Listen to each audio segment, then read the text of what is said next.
নমস্কার বন্ধুরা, আমার চ্যানেলে আপনাদের স্বাগত জানাই। আজকে আমি আপনাদের বানিয়ে দেখাবো আলুর পকোড়া। তার জন্য আলুটাকে সেদ্ধ করে খোলা ছাড়িয়ে রেখে দিয়েছিলাম। এবার একটা বাটির মধ্যে নিয়ে আলুটাকে মেখে নিচ্ছি।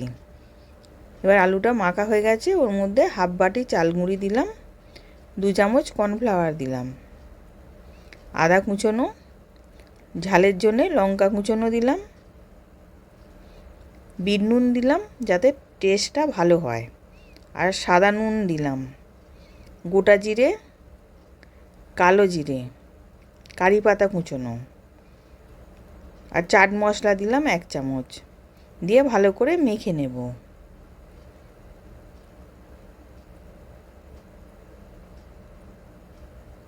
এবার জল দিয়েও মেখে নিচ্ছি, নিয়ে একটা থোকো ব্যাটার বানাবো।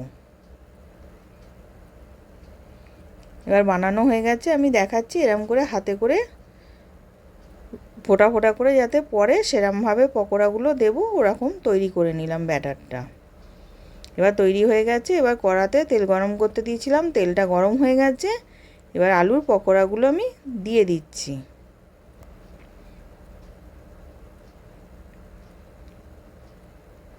এবার দিয়ে দিয়েছি, এক পিঠটা হয়ে গেছে, আর এক পিঠটা আমি উল্টে দিচ্ছি। উল্টে পাল্টে লাল লাল করে ভেজে নেব।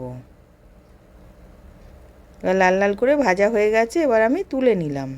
এরকম করে আমি সবগুলো করে নিচ্ছি।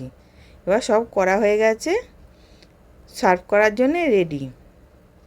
আশা করছি ভিডিওটা ভালো লেগেছে। আমি হাজির হব আর এক নতুন রেসিপির সাথে।